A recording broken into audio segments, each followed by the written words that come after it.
coming into the bookshop. Queenie was one of my favourite novels when it came out in hardback last year, and now it's out in paperback, and that's so exciting. So the experience of reading about a young black woman living in South London to me felt so fresh and kind of intense and humorous and compelling, and I really sort of felt slightly changed afterwards. Oh, thank you. So tell me about the character of Queenie, how you came up with her, where she came from. So Queenie, I'm 30 now, and I wrote Queenie when I was 26. Amazing. Well, that was quite a time in my life. And so I was working in publishing, because I've worked in publishing for 7 years until I left.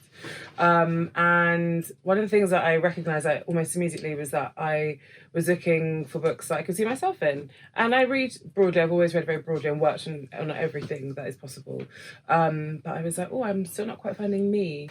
And I'd read, I grew up reading Mary Blackman, which is amazing. I love Mary Blackman so much. Yeah, like Noughts and Crosses and exactly. those books. Yes. Pink Heart Boy, etc. Yeah. And so I'd loved those, and then it kind of fell off when I got to my early 20s. I was like, hold on a minute. And I was reading, I remember when I was working at Fourth Estate, Americana by Chimamanda Ngozi Adichie. And I was like, okay, this is amazing. And it's so, I can relate to so much of it, but also it is... But set in America. It's set in America, and it's a Nigerian and also American experience, and also British experience you have as well. Yeah. But I was like, and so I created a short story prize with The Guardian, and I was like, okay, let's try and get some exclusively writers of colour. Yeah. And that was great, and we had some really great responses, and we've had great winners. I say we, like I'm still working on it. I'm not, but it's still my baby. Yeah, of course one of my many children in the world. Yeah. And it was happening, things were happening, but it wasn't quick enough, and I was like, should I just write a book? You're like, I'll do it. Which sounds really, when I tell this story, it always sounds like kind of like, oh yeah, you just wrote a book, well done. But I was just like, okay, let's go and write a book. And so I went off and I went to a writer's retreat. I applied to a writer's retreat. And as I drove there, I was like, oh fuck, what am I going to, can I swear? Yes. I've just sworn. Yes. I've just done it. Of course you can. And I was like, what the fuck am I going to write? When I get there. And I was like, okay, well, what do you want to say? That's the question, what do you want to say? Who are you talking to? Yeah. And what I wanted to say was that the experience of a young black woman is very different. And also I've always had this thing about black women's strength. And so when I was growing up, my nickname in my family, so I have a cousin who is she's always been really petite. She's called Patricia. Yeah. And her nickname was Minnie. Right. Because she was so small. Yeah. And so she kind of got treated as such. She always got treated like she was so delicate and small and you know. And my nickname, because I was born a day after my great grandma. Yeah. And my nan was like, oh wow, she is wise. Her nickname will be Mother. And so when I was growing up, that was what it was. And it was, everyone was coming to me with their problems, and I was like, okay, as a child. And so in my adulthood, I was like, you have to be strong for everyone, and you have to be this pinnacle of strength and always be and I was never show any weakness. Never show any weakness, never cry. And I'm such a sensitive person. Right. And there was this constant battle between having to be really strong and never being able to express that I felt so weak all the time. Yeah. And that discord was so painful and so hard to sort of reconcile. Yes. And I was like, it can't just be me that's feeling like this. And I'd watch loads of TV shows, and the books I had read that were representative of black women, it was all about how strong black women were and how funny and how sassy and how sexy. And I was like, I don't fit into those categories at all. And I was like, what if I make a character who also doesn't? Because that's really important. Yeah. So really, it's more than important, it's so revolutionary. I mean, yet it shouldn't be, but it is. And reading Queenie, it feels so revolutionary. Thank you. But it was that thing of being like, I just want people who are like me, who are straddling these two worlds, two cultures, and also straddling this strength and weakness, to feel less lonely. When you were writing the book, structurally, was it all there? You knew where the book was going, or...? No, not slightly. Okay. I really am bad at planning. I get very bored if I have to plan writing. Okay, so talk me through the process of writing the book. So I was in the writer's retreat. Yeah. And I was very scared because I grew up in South London, and there's noise everywhere, which is great. Yeah. And so I was in this really remote place. Right. In a cottage. Oh, why is it so quiet? It was really quiet and got dark really quick. It was November, so it was really dark. Okay. And Jojo's family house was across the way, and I kept being like, is anyone, like, can people get in? Like, am I going to be okay? Yeah. And she was like, you're fine. Honestly, you're fine. Yeah. And so I was like, okay, well, just do the writing because you're here. And so the first night, I think I got there maybe in the afternoon. Yeah. After driving my friend's car. So then you open your computer and you sit down and there's a blank page. There's a blank page. So then what happens? Well, I was like, what are we going to say here? And I just basically I get into like a writing zone. Okay. And so I wrote in the first night about 8,000 words. Amazing. Because I just do things in like quite intense. Okay. Do everything quite, and you just wrote. You didn't have a I just wrote. Did you have the plot? No. No plot. I was like, okay, what? So you had the character. I had the character. Got it. But her name was X because I was like, I don't know what she's gonna be called. Okay. And so she was just this character. I knew that she would have like a set of friends who are from different walks of life because that's just normal. Yeah. That is normal. So you've said before that you've never read. You've yet to read a book by a white woman where she's written a diverse set of friends. The only book I have read now is No Big Deal by Bethany Rutter. Okay. Which is a young adult novel, which is amazing. So there's one. So is what you're saying. There is Woohoo! one. Exactly. And it's amazing because also like I understand that Bethany was just like, well, that's it's life, normal, isn't it? Yeah. But I was. It's still pretty astonishing, though. Isn't it just? When you're like, oh, there is one. What? One? Yeah. I mean, one that I've read. I mean, people feel free to send me all the novels that people have written. Absolutely, but it's enough that it's unusual enough that one notices. When there's a diverse set of friends. So I had her friends. I had her ex-boyfriend. Well, this sort of like weird sort of like, what, are we together or are we not? Yeah. What's the break? Yeah. And I knew that I was just going to put her through quite a testing time. And the testing time would be about her just understanding what her place was in the world, understanding her identity through that stuff. So I was like, okay, this is what I'm going to do. And so I just wrote and wrote and wrote. I think by the end, I'd written about 40,000 words. On that writing retreat? That's retreat amazing. In the week. Because it was so remote. And Well, you say that. The rest of us wouldn't have written 40,000 words, however remote it was.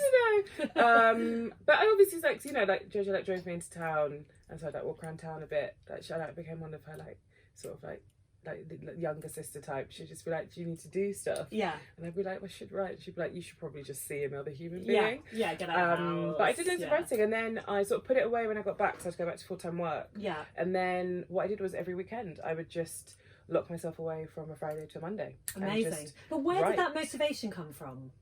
Because I was like, this doesn't exist, and I need to read it, and I need people to read it, and that was really it. Like, I do a lot of stuff, I think, generally for other people. Yeah. And so I was like, you know, there is someone out there who needs to read this. Yeah. And also in terms of just the book existing, I was like, publishers need to see that these books can exist and they can be written. Yeah. And also that will have a knock-on effect on the things that totally they are acquiring.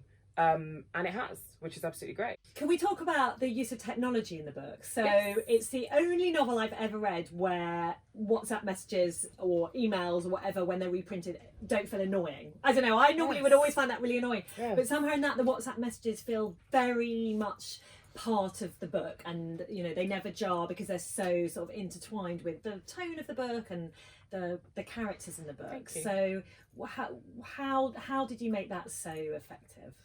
So I am basically, I'm quite a weird reader. So if I've got a book, I want to just sit down and read it in one go, because I read very quickly. Okay.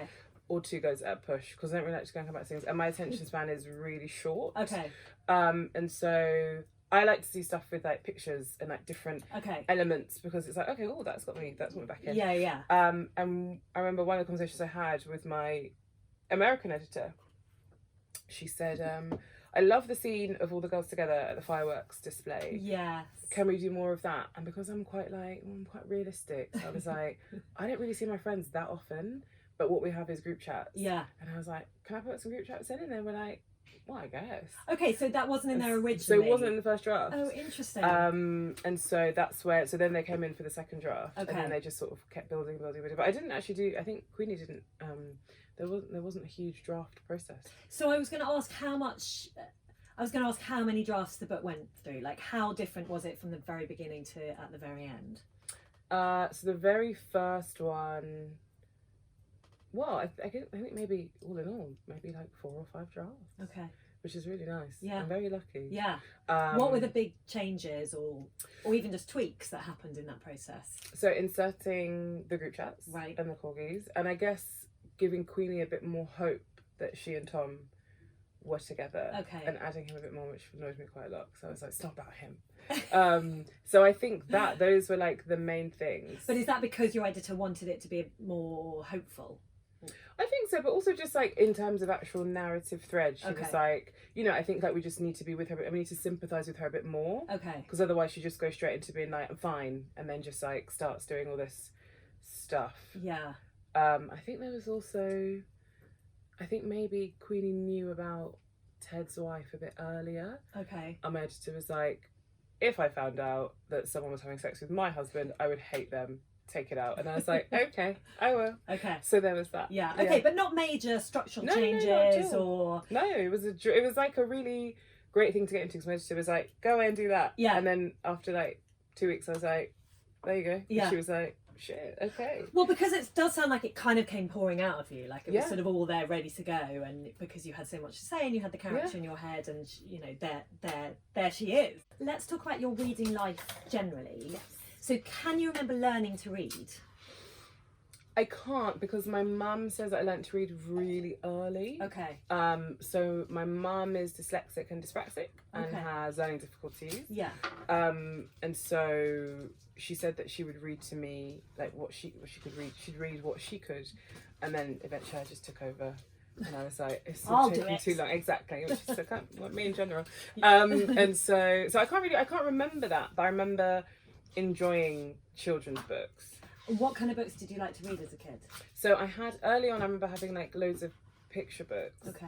And loads of them were about, you know, just so you had your standard like brown caterpillar. Yeah. And that nice fish. What was the fish? The fish that's all the really colourful fish. Oh, I don't know. We all know. People all know the fish. Okay. And so all of those books, and then I remember graduating onto Judy Blume and Marry Brilliant. Blackman like quite quickly. But Judy Blume snuck out of the library secretly because, Absolutely. of course. Exactly. And we all remember Forever, which is, oh gosh, it's read that way too early. Yeah. Did you used to go to your local library, or where would you have got books So I like went to my that local from? library Yeah. and also my school library. So I remember in secondary school, because I got sent out of class all the time. Why? Because you were I was- naughty. Well, I just asked a lot of questions. Okay. And so it was disruptive, apparently. And they said I had behavioural problems, and it was like I'm just asking questions. Sure. Yeah. And so I would go to the library and I Okay. would just read all the time. And I remember in the school library reading a book a day Okay. because I was just like, well, this is amazing. And Yeah. just, I guess, going into worlds. So Judy Blume, what do you think you liked about Judy Blume, apart from that they were really rude? Really rude. Yeah. But also just like young women trying to just navigate youth. Yeah. And also same as like Babysitter's Club, like high Yes. drama.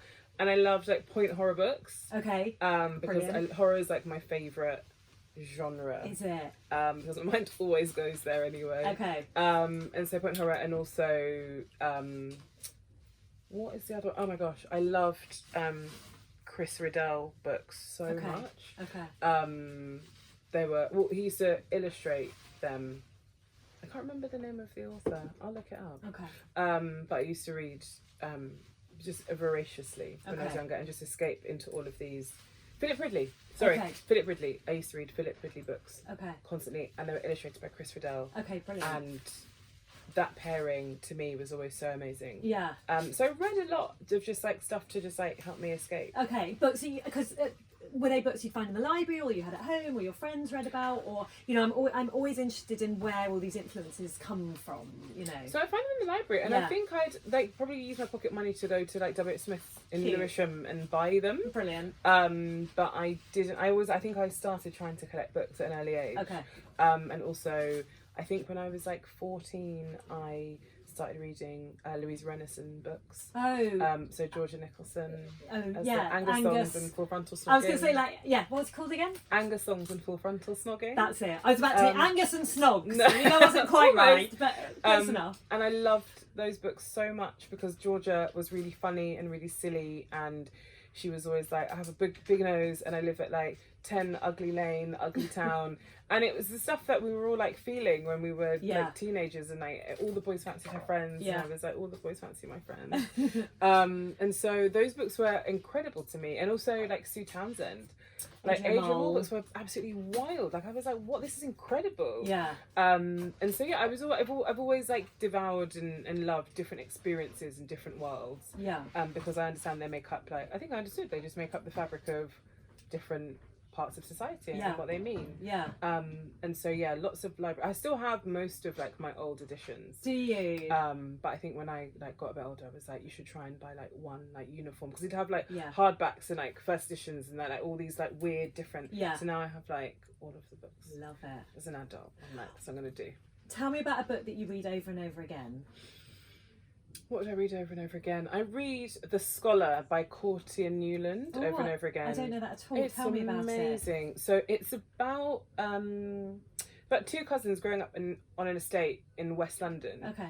And it's like a sort of West London, like West Side Story kind of vibe. Okay. So like one cousin is like really great and like really hardworking, and his cousin comes in with him because his dad is killed as a result of police brutality. Okay. And his cousin who comes in with them is like it's basically, wait, I can't remember which one.